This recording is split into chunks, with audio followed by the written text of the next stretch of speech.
Sarah, Puis Julia, as-tu l'impression que les écrans affectent ta concentration? 100%. J'ai pas juste l'impression, je le sais. Oh mon Dieu, oui.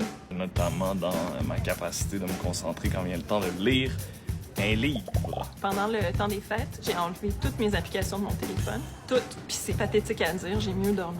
Le matin, je vais essayer de lire le journal, mais je vais aussi être en train de regarder mon Instagram, mon TikTok, d'autres médias, puis de faire mon Wordle en même temps. Fait que c'est un peu du multitasking à l'extrême. Bon, moi aussi, j'ai remarqué que j'avais plus de mal à lire longtemps ou à pas regarder mon téléphone pendant que je faisais autre chose. Et donc, je me suis demandé, mais où est donc passée notre capacité de concentration? D'ailleurs, un bon indice de notre manque de concentration collective, c'est l'apparition du sludge content, qu'on pourrait traduire par contenu de boue. En gros, c'est quand il y a deux vidéos qui jouent simultanément, par exemple un extrait d'entrevue et un extrait de jeu vidéo, dans le seul but de capter notre attention. Que ce genre de contenu émerge en ce moment, c'est assez révélateur de l'état de notre capacité de concentration. D'ailleurs, la recherche le montre, notre capacité d'attention a vraiment fondu ces dernières années. En 2004, le niveau de concentration moyen était évalué à 2 minutes et demie, mais depuis les 5-6 dernières années, on est plutôt autour du 47 secondes. On commence même à parler d'une épidémie d'inattention.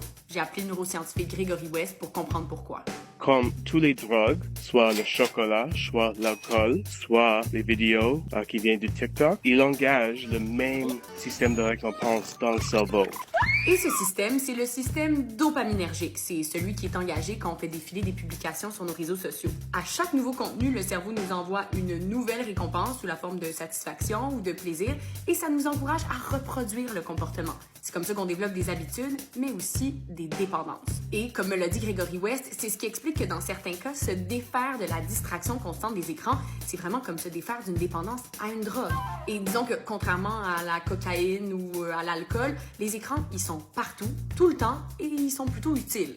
Bon, entre vous et moi, là, on pourrait se rassurer en se disant qu'une dépendance aux écrans, c'est vraiment moins pire qu'une dépendance à bien des drogues.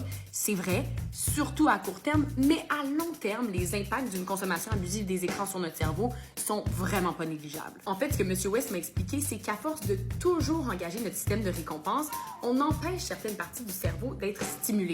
Et ça nous met à risque de développer des troubles neuropsychiatriques comme la démence, la schizophrénie ou la dépression sévère.